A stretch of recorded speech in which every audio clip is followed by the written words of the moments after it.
so easy, Yeah. All right, so this is Nadine here with Fresh Music Freaks. I'm here with Ronnie Schneider, aka Ronski Speed.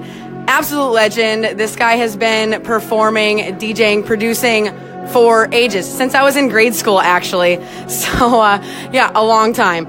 So, first thing I want to really ask you is, what got you into this line of work? I would say like what all of us drivers. It's like we like the music, and at a certain time you also start to produce the music that you like, or you try it. Some people do it better or more successful, some less successful, and in my case I got the chance that I could produce a couple of tracks the music or the people are reacting to, the big DJs are reacting to. At this time it was still Tiesto, Paul van Dyk and Armin and guys like that. And so that dropped me into the scene and gave me the chance to play everywhere around the world, yeah. Absolutely. So, trance was obviously the genre that you chose. Did you have any, like, musical influences that got you into trance specifically? Absolutely, yeah. It was in Germany, it was always big for us, was Paul van Dyk at this time. But then later on, also bands from England like Chicane or BT from America, and guys like that who brought me personally into the game and the music I admired, and I wanted to produce similar music like that, you know, that which I like, and that's the point where I started from. That's my idols at this time. Very cool. So you're playing Luminosity. You're playing a classic set this year. I'm going to be there. I'm very excited. So tell me a little bit about that. Like, how do you plan for that set? Oh, actually, that's a good question. But actually, this is, from now on, it's already, I don't know, four of mine. So basically, I don't plan anything so far. So yeah, but maybe before the time it is going on, I will be more excited about this and preparing some more. So at the moment, I don't have any specific plans. Hey, nothing wrong with that. There's plenty of trance classics they can choose from. Absolutely. Yeah. So speaking of trance classics, so there's a ton out there. We all love trance classics. I mean, I'm a dedicated trance fan, so I know that. But also, there's a lot of new stuff. I mean, you came out with a new album, and there's always been a debate: classics versus the new stuff. So let's end this debate right here, right now. Classics or new? Actually, yeah, that's always a good question. It's like, for me personally, I like this scene around the 2000s until the middle of 2000 or 2010s or something. They were really good, I would say, melodies you will remember for a long, long time.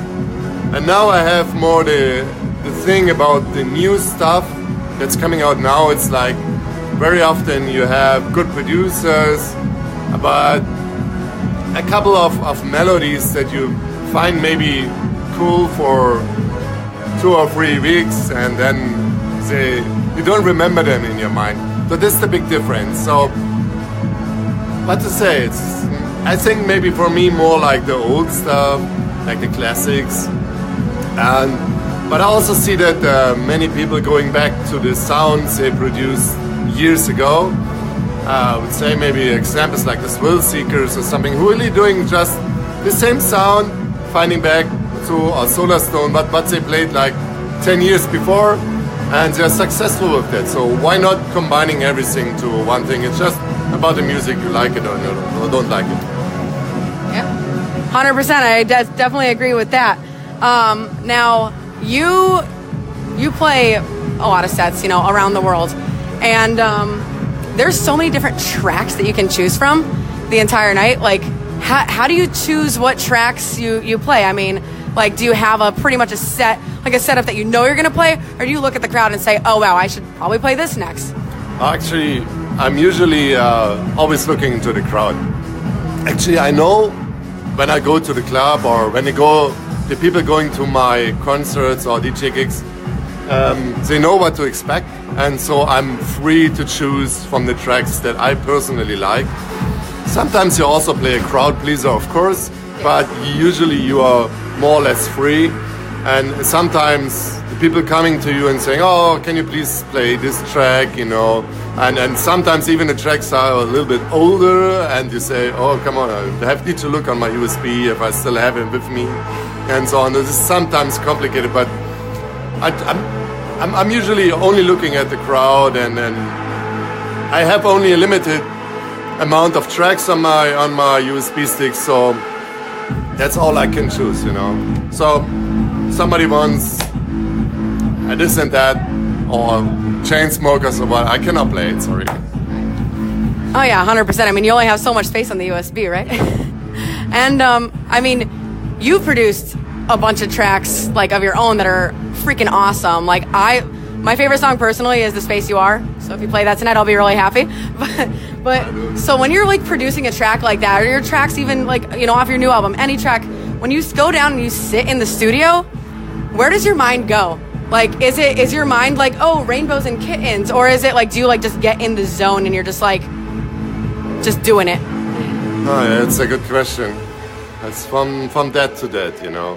But usually, if I'm going to the studio, I'm really concentrating then, because I only have a limited time in the studio, you know. And when I go to the studio, I'm trying to put out the best, and from this time I have, and that's all I can say, you know. So if I go to the studio, I'm more or less in a tunnel, and I'm concentrating completely on that, and trying to do as much in the time I have in the studio. Yeah. Very cool. Well, you've produced a lot of awesome tracks, I must say. So, you know, you've worked with a ton of great producers, great vocalists as well. I feel like every artist has that one person that they dream of collaborating with. Who is that for you? Oh, that's a good question. I didn't expect this question, so... Take your time. Yeah, sorry, it's a really... It's a hard one. I really don't have any specific in mind, honestly. It's like...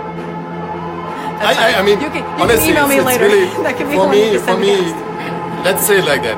For me, it was always like that. I had the chance to collaborate with many, many great people, you know, from Emma Hewitt to Lucy Sanders to Aruna, and so many talented vocalists, especially when they came up, and I could a little bit explore the new vibe and into that vocals and so on. And this is what I'm really trying to find, you know. It's like new artists I can collaborate, and I can also bring to maybe brighter audience and show them. So for me, many dreams already came true, you know. That's so that's why everybody can say I would like to have a duet with Armin or with Bob van Dijk or whatever, but Of course. it's like I don't really dream of that. I'm dreaming of producing my own music, and usually if I want to collaborate with other guys, I'm doing it like now with Alan Morris, Sam McAuley from Ireland. So I heard the latest tracks of these guys, and then I said, are you interested in working together for my new album? And they were interested because they know me for a long time, and this is really a good feeling that the people want to collaborate with you, and then the outcome is really cool, you know. This is what I really like. So I really enjoyed to collaborate with these guys, you know, and I'm very happy that I get a chance to collaborate with these guys. And I mean, you collaborated with Alan Morris on Evolve, and you guys produced some freaking amazing tracks. Like, I must say, like, I love the album. I listen to it still to this day. I mean, I know you released it last year, and sometimes, like, some people will be like, oh, they'll listen to an album like once, and they'll be like, okay, cool. I still listen to those songs. Like, your songs are timeless, I must say. So I mean, you just released that. Do you have anything in the works, or are there like any upcoming shows that you're like super pumped for? Okay, let's say works. In works, first of all, I have a new. I just finished the production on a new version of the Space VR, because I think after 10 years it needs a little bit like a new version of it that I can play it in my set. So I will also play tonight. I finished a track for Armada. I am working currently on now, let's say more like the dance mixes for the album tracks, and also some new tracks for Euphonic. This is what I'm currently doing in the studio. And about gigs, we're planning now to do some like a little tour about the album, and like you said, in Holland, Luminosity, but then also LA and Seattle, and in March, Paris, Czechoslovakia, Czech Republic, Czechoslovakia, it's from the 90s. Yeah, so everywhere around the world. Yeah. Very cool. We're all obviously super excited to see you in all these places. And I can't wait to see your set tonight. And I'd like to just thank you again for talking to me tonight. And let's go. Let's have a great set tonight, right? Thank you very much.